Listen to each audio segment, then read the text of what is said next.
జై శ్రీరామ్ అందరికీ నమస్కారం. వెల్కమ్ టు న్యూస్ అఖండ. నేను మీ కస్తూరి శ్రీధర్. మిత్రులారా, అదేదో పెద్దవాళ్ళు సామెత చెప్తూ ఉంటారు, కొడితే కుంభస్థలాన్ని కొట్టాలన్నట్టు. ఆ విధంగా కేవలం కొన్ని సెకండ్లలో ఈ చైనాలో ఉంటుంది కదా బీజింగ్ నగరం, ఆ బీజింగ్ నగరాన్ని బద్దలు కొట్టగలిగేటటువంటి ఒక సరికొత్త మిసైల్ను మన భారత్ అయితే తయారు చేస్తాను. ఈ న్యూస్ చూడండి ఒకసారి, సూపర్ గా ఉంటుంది అట్టే. ఓకేనా? సరే, అసలు విషయానికి వస్తే మన దేశం చుట్టూరా కూడా అన్ని కూడా శత్రు దేశాలే ఉన్నాయి.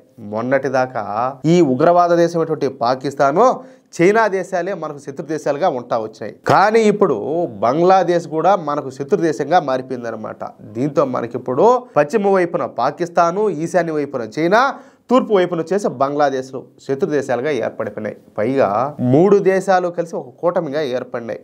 ఈ 3 దేశాల ఏకైక లక్ష్యం వచ్చేసి మన భారతదేశం నాశనమే. ఇంతకుముందు యుద్ధాల కోసం నెలల తరబడి సమయాన్నంతా కూడా తీసుకుంటా ఉన్నారు. కానీ ఇప్పుడు కొన్ని వారాల్లోనే యుద్ధ సన్నాహాలన్నీ కూడా చేస్తున్నారనమాట. ఎందుకంటే ఆ విధమైన టెక్నాలజీ వచ్చున్నది. ఇప్పుడు మొన్నటి ఆపరేషన్ సింధూర్ తర్వాత పాకిస్తాను దెబ్బతిన్నటువంటి ఊరపందిలాగా రగిలిపోతుందట్టే.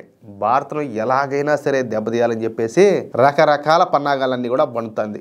అందుకోసం అమెరికా మద్దతును కూడా కూడగడుతుంది.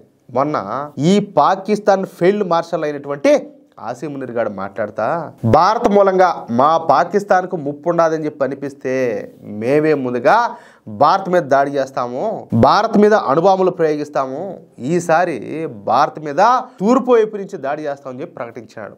అది కూడా అమెరికా గడ్డ మీద నుంచి. అర్థమైందా? అంటే వాళ్ళ సపోర్ట్ లేకుండా ఇవన్నీ మాట్లాడగలుగుతాడా?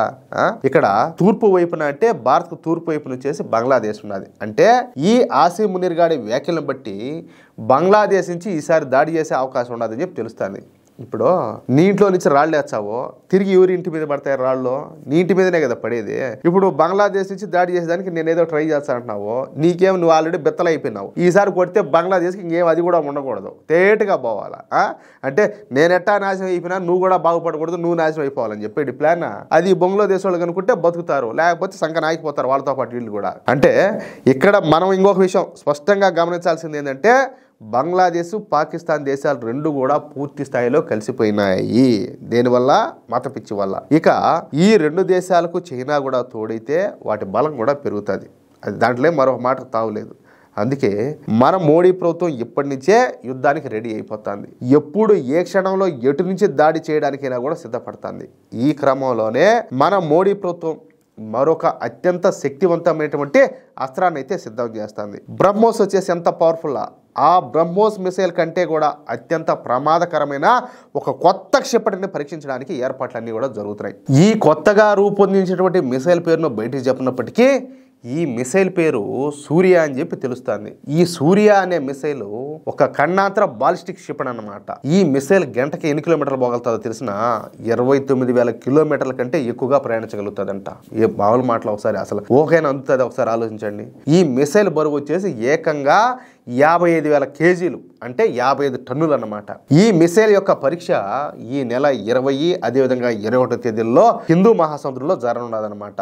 ఈ పరీక్ష కనుక విజయవంతమైతే అది ఇటు చైనా, బంగ్లాదేశ్, పాకిస్తాన్తో సహా ఇతర శత్రు దేశాలు కూడా ఒక బలమైన హెచ్చరికగా మారుతుంది. అంటే ఈ మిసైల్ను మన దేశం నుంచి ప్రయోగిస్తే కేవలం 4 నిమిషాల్లో ఈ మిసైల్ చైనా రాజధాని అయినటువంటి బీజింగ్ను చేరుకోగలుగుతుంది. అవుతుందా? ఎన్ని నిమిషాల్లో? 4 నిమిషాల్లో. పైగా ఇది న్యూక్లియర్ క్యాపబుల్ బాలిస్టిక్ మిసైల్ అనమాట. ఈ మిసైల్ను మన భారత్ పూర్తిగా స్వదేశంగా అభివృద్ధి చేసింది, అది కూడా అత్యంత రహస్యంగా. ఇకపోతే మన మోడీ ప్రభుత్వం ఈ నెల 20వ తేదీ అదేవిధంగా 21వ తేదీల కోసం నోటం జారీ చేసింది. అంటే ఆ నిర్దేశిత సమయంలో ఆ ప్రాంతంలో ఎలాంటి విమానాలు ప్రయాణించకూడదని చెప్పేసి అర్థం అన్నమాట. అర్థమవుతుందా?